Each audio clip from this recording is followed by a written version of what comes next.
अब हम पढ़ेंगे आयनाइजेशन एनर्जी के बारे में। ठीक है, तो आयनाइजेशन एनर्जी क्या होती है, हमें पता है कोई भी जो एटम है उसके वैलेंस शेल के अंदर जो मोस्ट लूजली बाउंड इलेक्ट्रॉन होता है उसको निकालने के लिए जितनी एनर्जी की सप्लाई करनी पड़ती है तो उसको हम बोलते हैं आयनाइजेशन एनर्जी। ठीक है, तो अब हम देखेंगे कि डी ब्लॉक एलिमेंट्स के अंदर आयनाइजेशन एनर्जी का वेरिएशन किस तरह होता है। तो हमें पता है कि ये अपने को इलेक्ट्रॉनिक कॉन्फ़िगरेशन दिया है डी ब्लॉक एलिमेंट्स का। ठीक है, तो जो पहले हमें पता है, अगर हम जनरली ट्रेंड्स के अकॉर्डिंग चले तो जो आयनाइजेशन एनर्जी है, जैसे कि हम पीरियड के अंदर हम क्या जाएंगे, पीरियड में हम जाएंगे लेफ्ट से राइट की तरफ। जैसे ही हम लेफ्ट से राइट की तरफ जाते हैं तो क्या होता है, जो एटॉमिक नंबर है वो क्या होगा, इंक्रीज होगा। एटॉमिक नंबर बढ़ेगा तो उसके साथ साथ क्या होगा, न्यूक्लियर चार्ज भी बढ़ेगा। जब न्यूक्लियर चार्ज बढ़ेगा तो इससे क्या होगा, जो एटम है या एटॉमिक साइज या एटॉमिक रेडियस है वो क्या होती है, लेफ्ट से राइट की तरफ जाएंगे तो वो डिक्रीज होगी। ये हमने पहले पढ़ा है कि आफ्टर मिडवे तक डिक्रीज होगी, फिर जो डिक्रीज होता है वो थोड़ा स्मॉल हो जाता है, उसके बाद और ज्यादा डिक्रीज नहीं होती, थोड़ी थोड़ी इंक्रीज होनी शुरू हो जाती है। तो इसी तरह जो आयनाइजेशन एनर्जी है वो किससे जुड़ी हुई है, हमें पता है उसके एटॉमिक साइज से भी जुड़ी हुई है।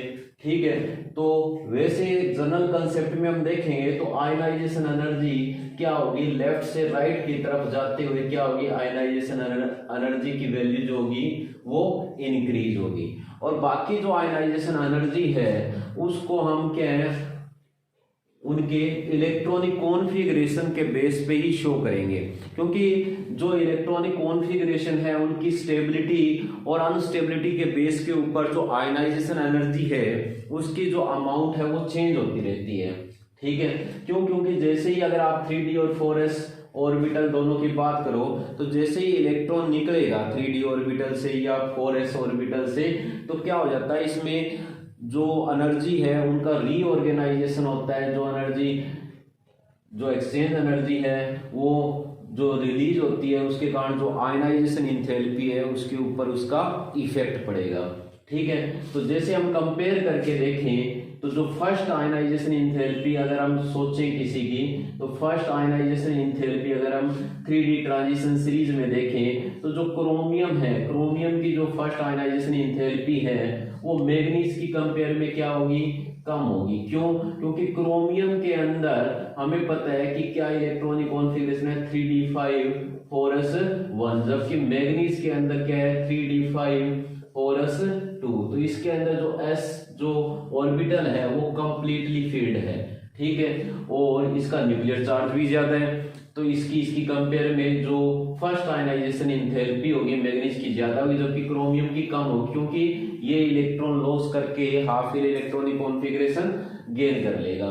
इसी तरह जो मैग्नीज की जो फर्स्ट आयनाइजेशन इंथैल्पी है वो क्या है, किससे ज्यादा है, अगर हम बात करें तो मैग्नीज के बाद जैसे अपने को क्या दे रखा है, आयरन दे रखा है। ठीक है, तो इसी तरह अपने को इनकी फर्स्ट आयनाइजेशन इंथैल्पी दी हुई है।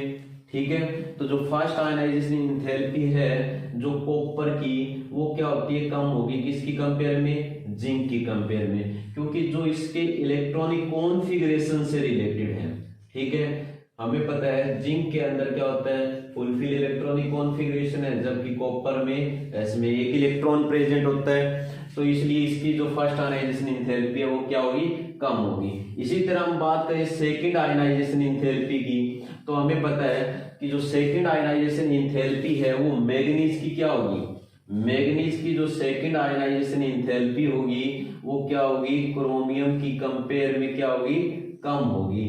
क्यों, क्योंकि हमें पता है जो सेकंड आयनाइजेशन इंथैल्पी होती है उस केस में जो मैग्नीज अपने 2 इलेक्ट्रॉन का लॉस करके क्या गेन कर लेगा, क्या कर लेगा, d5 इलेक्ट्रॉन कॉन्फ़िगरेशन अटेन कर लेगा, जबकि जो क्रोमियम है उसके अंदर हमें पता है कि जो d5 एक तो s से चला जाएगा, दूसरा d5 से इजिली जा नहीं पाएगा, क्योंकि उसका क्या होता है, exactly half filled electronic configuration होता है। इसी तरह अगर हम देखें जो आयरन है, आयरन की अगर हम बात करें तो इसकी जो बात करें जो थर्ड आयनाइजेशन इंथैल्पी होगी, यानी हम आयरन की बात करें तो आयरन की जो थर्ड आयनाइजेशन इंथैल्पी होती है, ठीक है, वो क्या होगी, मैग्नीज की कंपेयर में क्या होगी, लो होगी। क्यों? क्योंकि हमें पता है कि आयरन जैसे ही 3 इलेक्ट्रॉन का लॉस कर देगा तो ये 3d5 कॉन्फ़िगरेशन अटेन करेगा, जबकि मैग्नीज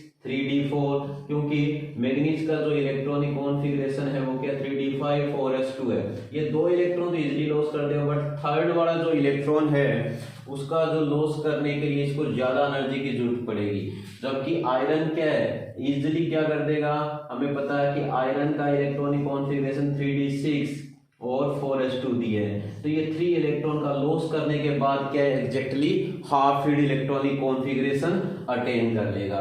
तो इस तरह के पीरियोडिक टेबल के अंदर हम अगर देखें तो जो आयनाइजेशन इंथैल्पी है उसका वेरिएशन देखने को मिलता है, उनके ऑक्सीडेशन स्टेट की स्टेबिलिटी के बेस पे होता है, ठीक है, या हम बोल सकते हैं उनका जो इलेक्ट्रॉनिक कॉन्फ़िगरेशन है उसकी स्टेबिलिटी और अनस्टेबिलिटी के बेस पे जो आयनाइजेशन इंथैल्पी है उसके अंदर अपने को वेरिएशन देखने को मिलता है। ये था आयनाइजेशन इंथैल्पी।